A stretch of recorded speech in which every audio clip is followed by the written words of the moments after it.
Assalamualaikum warahmatullahi wabarakatuh. Perkenalkan, nama saya Helvani Widyayatma, program studi Teknologi Rekayasa Otomasi, Sekolah Vokasi Universitas Diponegoro, angkatan 2025, dengan 3 digit PIN terakhir 095. Pada video sebelumnya, kita telah membahas mengenai bahasa pemrograman Python, dimulai dari awal pengenalan hingga terakhir kita setelah membuat sebuah proyek translator menggunakan library Google Trans. Pada kesempatan kali ini dan ke pertemuan kedepannya, kita akan belajar bersama-sama mengenai bahasa pemrogram baru, yaitu bahasa pemrograman C++, yang dimana bahasa pemrograman C++ merupakan anggota keluarga dari bahasa C itu sendiri, yaitu ada bahasa C ARP C++ dan juga yang lainnya. Tanpa berlama-lama, langsung saja kita masuk ke videonya. Oke teman-teman, sebelum kita masuk ke inti dari bahasa pemrograman C++ itu sendiri, saya akan memberikan informasi bahwa teman-teman di sini mungkin tidak asing lagi dengan yang namanya IoT ataupun microcontroller, baik itu Arduino Uno, ESP32, STM, dan juga yang lainnya. Nah, biasanya kita melakukan proses pemrograman atau pengkodean itu menggunakan software bernama Arduino IDE, yang dimana di dalamnya itu kita menuliskan sintaks yang mirip dengan bahasa C ataupun C++.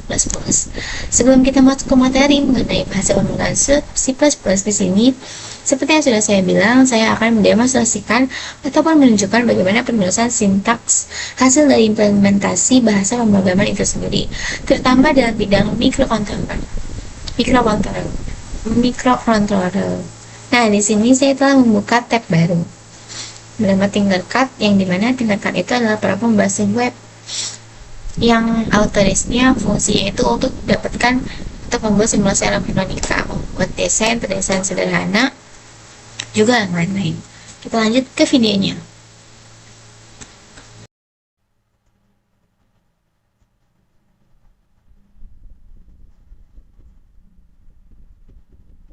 Oke teman-teman, di sini saya telah membuka tab baru yang bernama Tinkercad, yang dimana Tinkercad itu adalah platform berbasis web yang dibuat sama Autodesk, yang berfungsinya itu untuk dapat digunakan membuat simulasi elektronika, membuat desain sederhana, dan juga lain-lainnya.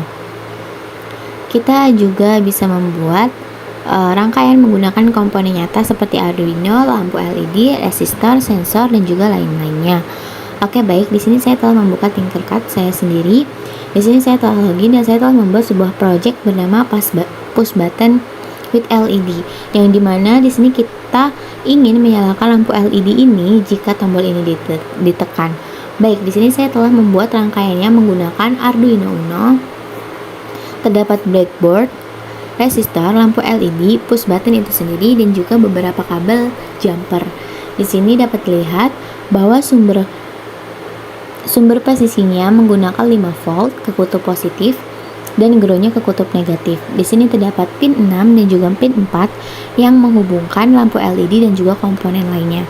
Seperti yang teman-teman dapat lihat, di sini terdapat beberapa baris kode yang telah saya buat, yang dimana di sini itu menggunakan bahasa C++, di mana di sini itu terdiri dari dua fungsi yang bernama setup dan juga loop.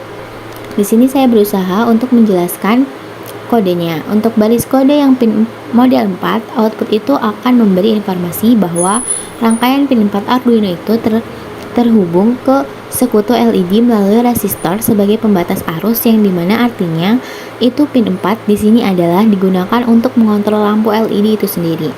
Nah, pin 4 ini diatur sebagai output karena Arduino akan memberikan tegangan untuk menyalakan lampu LED-nya. Jadi dapat dibilang bahwa pin 4 ini adalah pin lampu LED adalah output. Nah, selanjutnya untuk berpin mode 6, input adalah dimana rangkaian itu terdapat tombol ataupun push button yang terhubung ke dalam pin 6. Nah, saat tombol ditekan, otomatis pin 6 akan mendapatkan logika head sebesar 5 volt. Saat tombolnya ditekan, pin 6 ini turun ke low melalui resistor. Jadi dapat disimpulkan bahwa pin 6 ini adalah sebagai input tombol. Lalu di sini masuk ke fungsi yang bernama loop, yang dimana di sini ada kondisi if dengan rate pin 6 sama dengan 1, maka digital pin 4 akan bernilai high. Nah, dari B kode ini fungsinya itu adalah membaca kondisi tombol yang dimana digital 6 itu akan membaca 1 ataupun bernilai high ketika tombol itu ditekan ataupun 0 dengan kata lain low saat tombol tidak ditekan. Oke, kemudian di sini ada digital pin 4 high dengan digital WI4 low, WI4 high dan WI4 low, yang dimana ketika kondisi pin keempat itu high, maka pin 4 akan diberikan tegangan sebesar 5 volt, maka lampu LED akan menyala, sedangkan jika tombol dilepas, maka akan diberikan nilai low, yaitu pin 4 menjadi low sebesar 0 volt, yang dimana ampulatnya itu adalah akan mati. Jadi kesimpulannya, saat tombolnya ditekan, lampu lightnya akan menyala, saat dilepas lampu lightnya itu akan mati. Begitu dia. Jadi dapat dikatakan bahwa bahasa pemrogramasi itu dapat diintegrasikan ataupun diimplementasikan di dalam sistem hardware ataupun mikrokontrol. Contohnya di sini adalah menggunakan Arduino yang berfungsi untuk menyalakan lampu LED, menggunakan push button itu sendiri. Itu teman-teman, untuk penjelasan dari saya mengenai Tinkercad ataupun implementasi atau integrasi dari bahasa pemrograman C++ yang digunakan dalam penulisan sintaks code dan mikrokontrol, baik itu Arduino, ISP, STM, dan juga yang lainnya.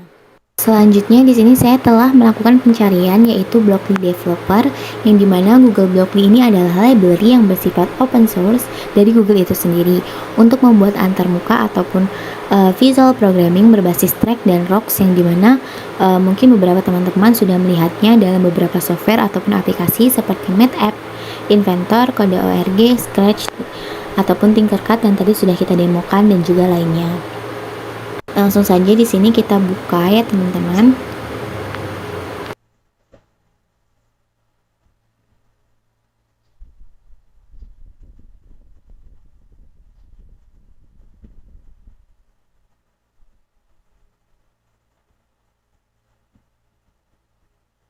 Teman-teman sudah lihat di layar bahwa di sini saya telah membuka situs dari Blockly itu sendiri. Terdapat keterangan bahwa library block menambahkan editor yang dapat disesuaikan ke aplikasi Anda, yang menyajikan konsep coding dengan blok yang saling terkait. Nah, jadi sistemnya itu seperti Scratch, seperti yang telah kita gunakan dalam pembelajaran bahasa pemrograman Python itu sendiri. Di sini teman-teman dapat melihat beberapa blok yang ada di layar, seperti ada set count, repeat. Di sini juga ada kondisi count lebih kecil sama dengan 3, dan ada yang akan dieksekusi mencetak hello dan juga yang lainnya. Di sini dapat dilihat keterangan bahwa blok untuk logika, loop, matematika, text, list, variables, dan juga function.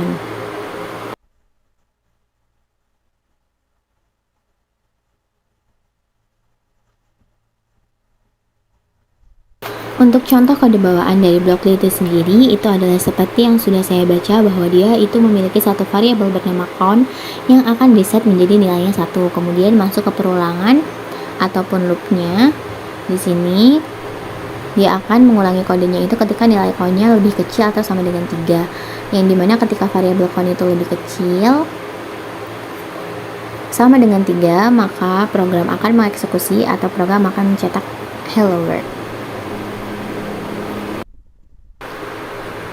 Untuk count dari variabel itu akan menambahkan 1 jika dia lebih kecil atau sama dengan 3. Maka program akan mengeksekusi dengan memanggil fungsi window alert saat kita ganti coba, terdapat alert ataupun seperti notifikasi yang bertulisan hello world.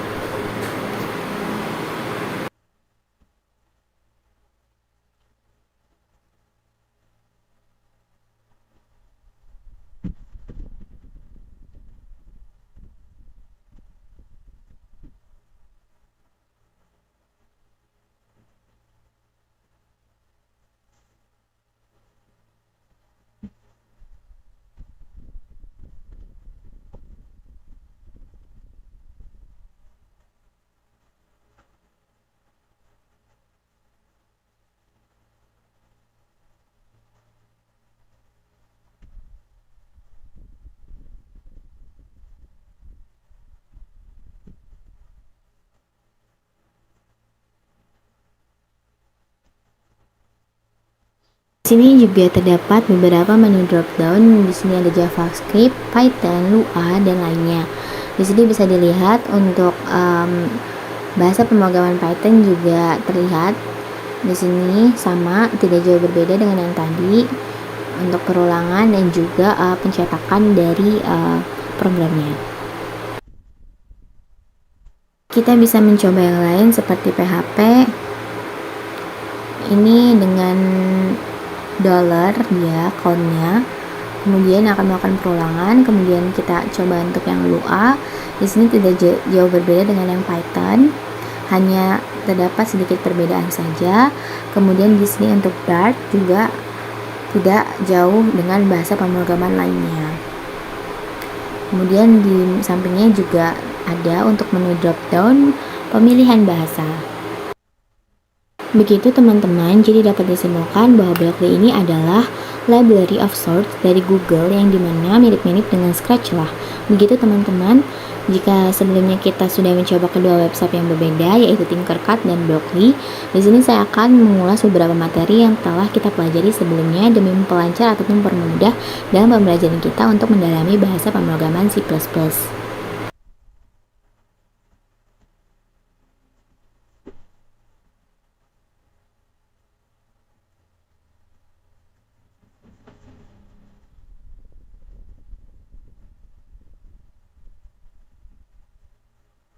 Bahasa pemrograman C++. Oke, untuk yang pertama adalah tahapannya. Di sini saya akan menjelaskan mengenai pemrograman itu sendiri yang dimana terdiri dari 3 tahapan. Yang pertama itu ada problem to solve. Yang kedua itu adalah algoritma atau membuat algoritma untuk masalah tersebut. Yang ketiga adalah kode atau menerjemahkan algoritma ke dalam kode. Nah, proses pemrograman ini juga dibagi menjadi beberapa bagian kecil. Yang pertama, yang paling kiri kita dapat katakan sebuah proyek besar yang dimana jika kita ingin membuat programnya dengan efisien, kita dapat menggunakan metode yang membaginya menjadi beberapa bagian kecil, dimana awalnya itu terdiri dari satu persegi, kemudian kita pecah menjadi 4, kemudian kita pecah lagi menjadi 9 bagian. Nah, hal ini tuh mempermudah kita dalam proses menyelesaikan masalah itu sendiri, baik itu tahapan untuk menentukan algoritma dan juga melakukan proses pengkodean.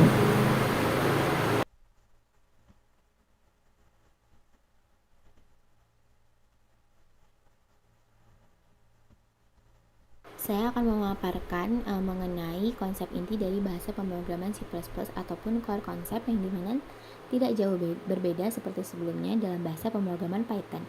Kita akan belajar mengenai variabel, tipe data, input output, struktur kontrol. Nah, maksudnya itu adalah conditional dan perulangan if else, dan juga while, loop, dan juga lainnya. Kita juga akan mempelajari mengenai fungsi pointer, OOP, dan Object Oriented Programming, Memory Management, dan masih banyak lagi lainnya.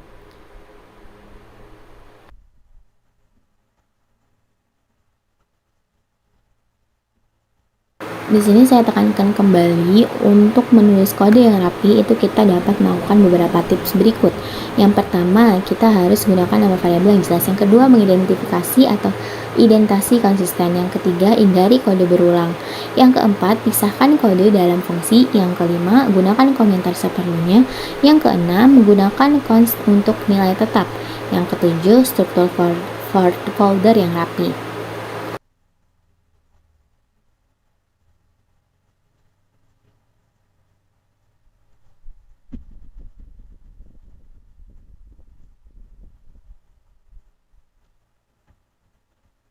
Di sini juga terdapat beberapa materi lanjutan yang ada 4 opsi. Yang pertama adalah OOP atau Object Oriented Programming, yang kedua adalah STL atau Standard Template Library, yang ketiga itu ada template, dan yang terakhir itu ada IoT dan hardware. Mengenai OOP itu sendiri adalah seperti yang sudah saya katakan, adalah Object Oriented Programming, yang dimana hal ini itu adalah metode pendekatan yang menyusun program ke dalam objek-objek yang memiliki data dan perilaku.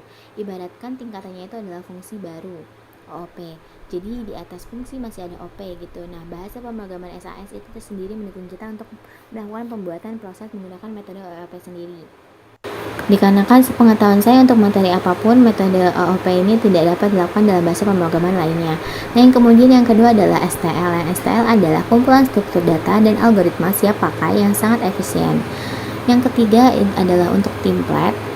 Template itu sendiri adalah memungkinkan penulisan kode generik yang dapat bekerja pada berbagai tipe data tanpa duplikasi. Yang terakhir untuk IoT dan hardware, teman-teman mungkin sudah tidak asing mengenal kata IoT. Dalam konteks IoT itu sering digunakan karena performa yang tinggi dan sering digunakan di dalam perangkat. Oke, begitu saja teman-teman. Langsung saja kita masuk ke pembelajaran kita mengenai bahasa pemrograman C++ dari tahapan yang paling awal.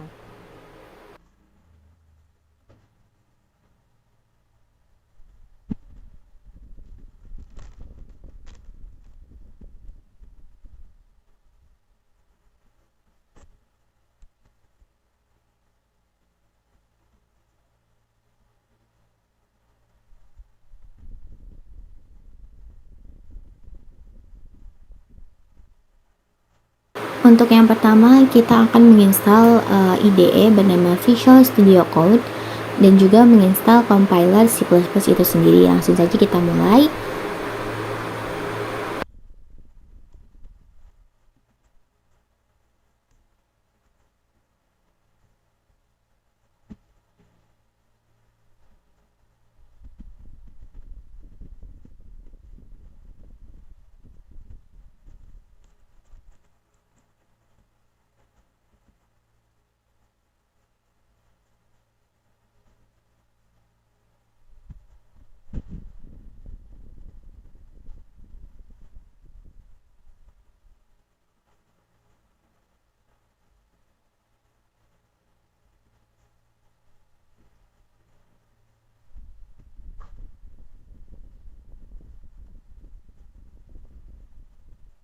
Kita bisa menginstal di URL visualstudiocode.com, kemudian kita bisa mengklik untuk download for Windows, dan kita bisa membuka file exe-nya di unduhan.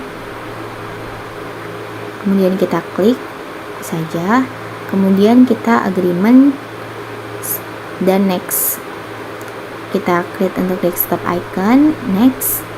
Selanjutnya kita install. Setelah kita install, kita akan menunggu. Kemudian di sini saya akan langsung saja membuka untuk aplikasinya.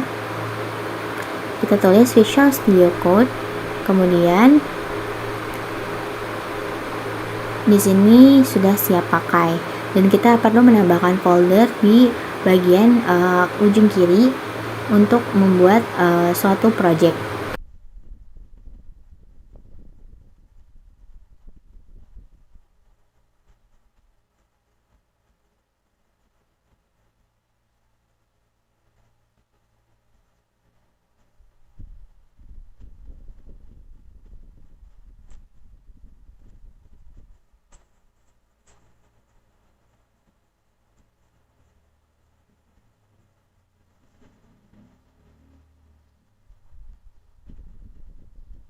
Selanjutnya kita masuk untuk melakukan proses pencarian C++ in Visual Studio Code. Di sini saya sudah berada di dokumentasi Visual Studio Code itu sendiri, yaitu mengenai bahasa C untuk dan juga C++. Di sini kita akan melakukan proses instalasi atau menginstal compiler agar kita dapat melakukan pengkodean dalam bahasa pemrograman di device kita masing-masing. Langsung saja di sini ikuti tahapan-tahapan yang ada. Cara menginstalnya, yang pertama kita harus menginstal extension dari C++ itu sendiri. Langsung saja di sini saya coba untuk install. Kita kembali ke Visual Studio Code-nya. Kita akan cari untuk extension bernama C++ dari Microsoft yang sudah terinstall. Di sini langsung saja ke bar yang paling kiri, yaitu adalah bar extension.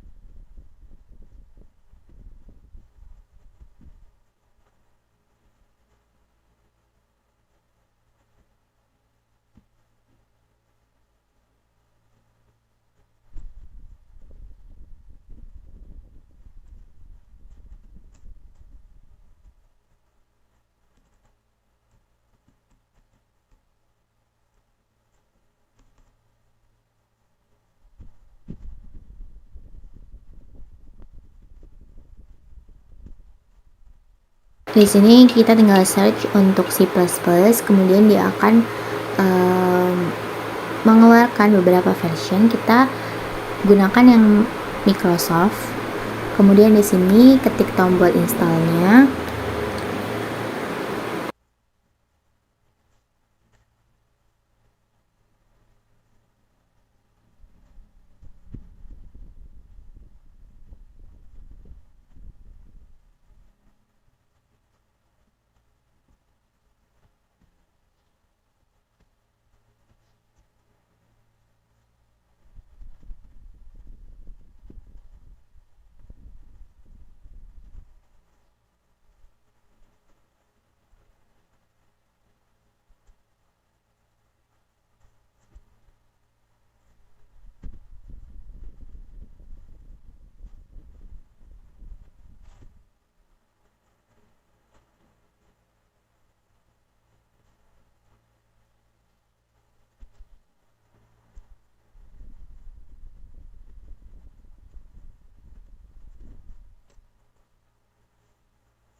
Teman-teman, di sini kita akan mengecek apakah kita sudah pernah menginstal basis C++ atau belum menggunakan komponen G plus min version ya teman-teman.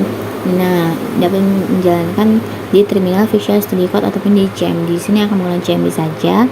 Oke, di sini sudah terbuka. Langsung saja kita ketikkan yaitu G plus spasi dash version. Oke, di sini terlihat bahwa ada output G plus is not recognized, yang dimana artinya di dalam device saya ini belum terinstall compiler dari C++.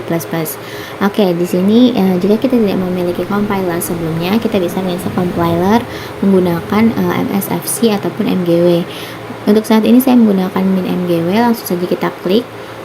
Oke, di sini kita klik saja di bagian direct link to installer. Oke, maka di sini kita akan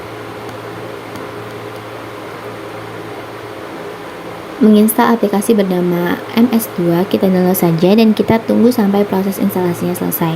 Oke, di sini saya juga telah berhasil menginstal ekstensi C++.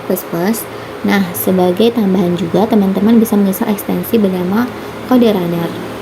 Setelah selesai, jika tadi kita sudah berhasil menginstal min.gw, ketika kita membuka file exchange-nya akan proses instalasi. Kemudian setelah proses instalasi, ketika kita buka aplikasi bernama MCS ini, nanti itu tampilannya seperti terminal command prompt-nya. Terminal command prompt. Nah, di sini itu kita harus memberi komen yang ada di komen di dokumentasi resmi ini sendiri, yaitu menggunakan fungsi pgm dan sebagainya. Di sini copy saja, kemudian saya akan melakukan proses instalasi untuk software MSJS 32. Kita next. Di sini saya directory MSIS2-nya kita akan install di mana? Saya akan directory default saja. Kita next. Di sini saya akan melakukan proses setup ataupun instalasi. Kita tunggu saja sampai prosesnya selesai. Oke, di sini sudah berhasil dalam proses instalasi MSIS2-nya. Lanjut saja kita run, teman-teman. Oke, yang sudah saya katakan sebelumnya, jika kita telah membuka aplikasi MSCS, tampilannya akan berbentuk seperti terminal pada umumnya. Di sini saya zoom dulu, langsung saja kita ikuti tahapannya, yaitu tahapan poin keempat. Kita harus menulis komen ini, kita copy paste saja, kita paste, langsung saja kita enter. Di sini dikatakan bahwa ada 13 member in a group, GW, bla bla bla. Oke, kita enter saja. Secara default dia akan menampilkan apa yang kita install. Terdapat 52 package proses installation. Kita ketikkan, aku tinggal tunggu saja sampai proses penginstalan package itu selesai. Teman-teman, sepertinya di sini untuk proses instalasi beberapa package sudah selesai. Jika kita telah membaca di dokumentasi resminya, kita harus menambahkan fade ataupun alamat pin GW itu sendiri ke bin folder. Nah, untuk caranya kita buka setting, kemudian kita cari environment variable. Oke, kita pilih opsi environment variable. Untuk di bagian P ini kita double klik saja. Nah, di sini kita harus menambahkan fade baru untuk instalasi dari MSCS tadi. Nah, jika saya baca tadi, jika kita menggunakan settingan defaultnya, path itu akan berada di DC folder MSCS64DCR64 bin. Kita copy saja path ini ataupun alamat ini, kemudian kita kembali ke bagian setting environment variable tadi. Kita harus ketikkan ataupun copy paste di sini langsung. Kita oke saja, kita cek kembali sudah ditambahkan. Harusnya proses instalasi untuk kompilasi plus itu sudah berhasil. Cara mengeceknya adalah kita harus menjalankan command gcc min version di command prompt. Kita buka saja untuk cmd-nya. Oke, baik teman-teman, jika outputnya seperti ini, maka compiler dari SP itu sendiri menggunakan MS2 telah berhasil. Di sini saya menggunakan versi terbaru, yaitu versi 15.2.0. Oke, begitu teman-teman. Jika teman-teman ingin melakukan pengecekan lainnya, teman-teman juga bisa melakukan proses pengecekan dengan cara mengetikkan g+m version dan juga g+min version. Kita coba saja teman-teman. Oke, semuanya sudah berhasil install otomatis. Dengan itu kita dapat melakukan proses pengkodean bahasa C++ dan ID yang telah kita install, yaitu Visual Studio Code. Baik teman-teman, setelah kita sudah menginstal Visual Studio Code compiler, di sini saya saatnya mencoba melakukan proses pengkodean bahasa pemrograman C++ sederhana, yaitu menampilkan Hello World pada umumnya. Di sini saya sudah telah membuat ekstensi filenya P, sedangkan untuk bahasa C+ itu cpp, begitu teman-teman. Di sini sudah tergenerate satu file bernama main.cpp. Langsung saja di sini saya akan melakukan proses pembuatan kode untuk menampilkan Hello World sederhana. Oke, di sini terdapat warning untuk bagian input bisa. Untuk saat ini kita coba dulu. Langsung saja di sini kita debug ya, seperti ada keterangan debug ataupun file. Langsung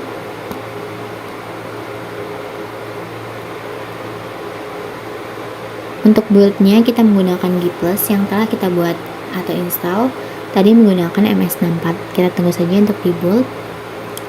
Kita sudah berhasil untuk menjalankan bahasa pemrograman C++ menampilkan Hello World sederhana ini. Nah, untuk sintaknya simple-nya menggunakan 5 baris kode begini dalam bahasa pemrograman C++, berbeda dengan Python yang dimana kita harus bisa mengetikkan dalam satu baris saja atau satu line, yaitu print Hello World. Jadi saya akan menjelaskan sebagian sedikit saja dari kodenya, yaitu inputan yang dimana kita ini harus mendapatkan library bawaan dari situs itu sendiri, yaitu iostem. Nah, using namespace etd sebagai penggunaan namespace yang standar Dan di sini adalah fungsi main ataupun fungsi yang akan dieksekusi dalam pemrograman ini.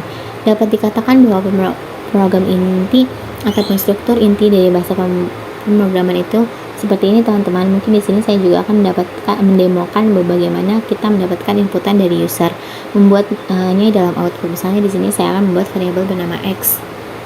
Langsung saja untuk x bla bla bla. Di sini kita membuat sebuah variabel dalam bahasa C++, harusnya dengan rincian tipe data. Itu tipe data dikarenakan saya ingin memperoleh satu angka dari user, otomatis saya akan menggunakan tipe data integer. Oke, hello world muncul di sini, inputkan angka, misalkan kita inputkan 10, angka yang ada inputkan 10. Jadi simpelnya itu adalah kita membuat variabel bernama x bertipe data integer, kemudian menampilkan atau mencetak kata hello world. Nah, kemudian untuk outputnya, si output inputkan angka. Nah, untuk masukkan nilai menyentuh nilai yang telah diinputkan ke variabel, kita bisa menggunakan fungsi chain atau chain di sini. Dan terdapat akhir dia akan menampilkan output. Angka yang Anda inputkan adalah nilai dari variabel x itu sendiri. Oke, dalam bahasa pemrograman C++ kita harus menggunakan titik koma di setiap akhir dari program atau sintaks pada baris. Begitu teman-teman caranya simpel membedakan cout dan cin. Variabel yang telah kita buat menggunakan simbol dari lebih dari yang menunjukkan arah masuk. Jadi cout itu keluar ataupun membuat cetakan maupun, sedangkan cin itu adalah menyetor nilai variabelnya. Begitu teman-teman untuk contoh sederhana dalam pemrogramasasi C++. Bahasa pemrograman C++ adalah menggunakan sintaks hello world. Sekian saja yang dapat saya paparkan pada video kali ini. Saya ucapkan terima kasih.